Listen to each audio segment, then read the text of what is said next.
केदारनाथ मंदिर के अनोखे शिवलिंग के पीछे छिपा हुआ एक ऐसा रहस्य है जो भक्तों को हमेशा आकर्षित करता है। इस शिवलिंग की खासियतें तो ऐसी है कि यह अन्य शिवलिंगों से बिल्कुल अलग है। जैसे हम लोग अपनी चोरियों और झूठों के साथ अद्भुत होते हैं, वैसे ही इस शिवलिंग में भी कुछ खास बात है।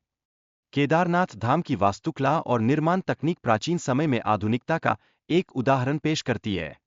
ऐसा लगता है जैसे प्राचीन कारीगरों ने खुद ही कैसे बनाए का कोई शो देखा हो, जो आज भी वैज्ञानिकों के लिए एक पहेली बनी हुई है। पर हमें तो यही समझ आता है कि काम एकदम फंकी है।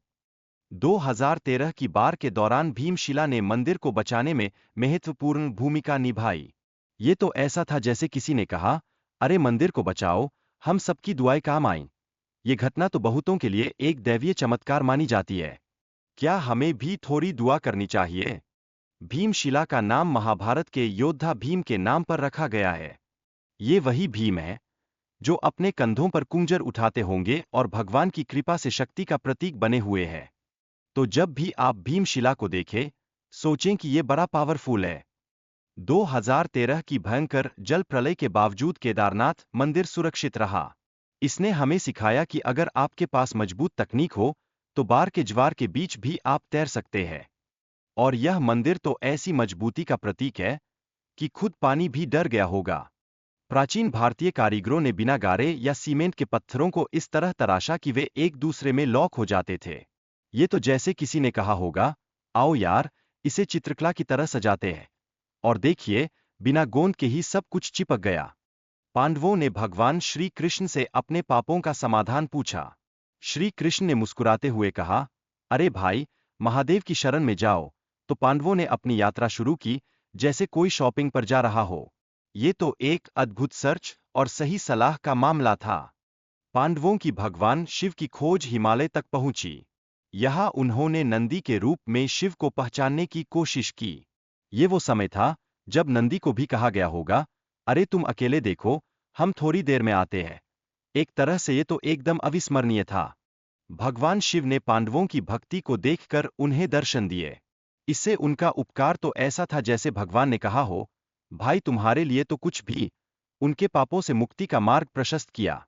इस पर तो पांडवों ने भी जश्न मनाया होगा, शायद घर पर पार्टी रची हो। आदि शंकराचार्य ने 8वीं शताब्दी में केदारनाथ मंदिर का पुनर्निर्माण किया। सोचिए, उस समय की लंबी लंबी पंक्तियां और अनगिनत लग्जरी की बातें होती होंगी। उनकी समाधि आज भी मंदिर के पीछे है।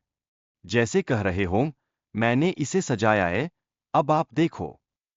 मंदिर की प्राचीनता को निर्धारित करना बिल्कुल मुश्किल है। जैसे हम हमेशा अपने पुराने कपड़ों का मूल्यांकन करते हैं, वैसा ही कुछ यहाँ भी है। खासकर जब पाली या ब्राह्मी भाषा में लिखी गई लिपि को पढ़ना भी एक कॉम्प्लिकेटेड टास्क हो। ये तो असली पहेली हो गई न। राजा भोज के समय के दौरान केदारनाथ मंदिर के निर्माण का प्रमाण एक पत्थर के शिलालेख से मिलता है।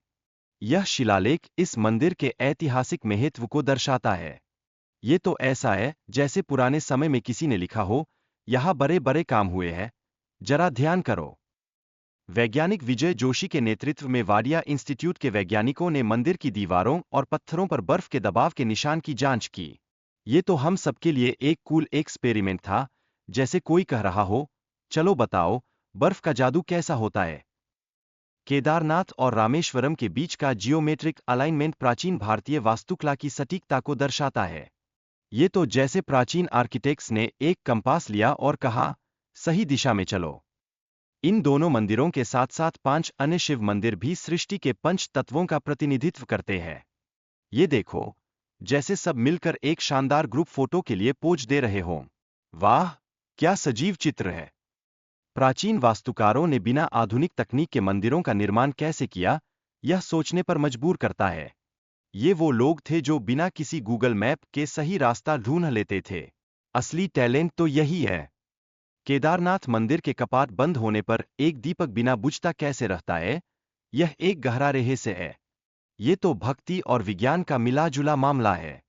जैसे हम कभी कभी सोचते हैं कि हमारी लिपस्टिक भी शाम तक क्यों नहीं बुझती। पौराणिक कथाओं के अनुसार, जब मंदिर के कपाट बंद होते हैं, तब देवता और गंधर्व भगवान शिव की पूजा करते हैं। यह धार्मिक विश्वास भक्तों के लिए बहुत महत्वपूर्ण है। जैसे कोई कहे, अरे, ब्रेक टाइम पर भक्ति कीजिए। केदारनाथ में 6 महीने तक जलने वाला दीपक एक अद्भुत घटना है। विज्ञान के लिए ये एक रहस्य से बना हुआ है। क्या आप जानते हैं, ये दीपक बिना बाहरी मदद के जलता है। हम तो चाहते हैं कि ऐसा दीपक हमारे घर पर भी हो। छी मठ में भगवान केदारनाथ की पूजा सर्दियों में नियमित रूप से होती है। जैसे लोग छुट्टियों में अपने पसंदीदा स्थानों पर जाते हैं, वैसे ही भगवान केदारनाथ भी अपने स्थान पर नियमित रूप से जा रहे हैं। यह एक पवित्र स्थल है, जहां विशेष अनुष्ठान किए जाते हैं। रावल पुजारियों द्वारा संपन्न होने वाले अनुष्ठान कर्नाटक की प्राचीन परंपराओं से जुड़े हैं। ये परंपरा सदियों से चली आ रही है और आज भी जीवित है। जैसे कोई परिवार का पुराना रेसिपी शेयर कर रहा हो, ये परंपरा भी आगे बढ़ती जा रही है।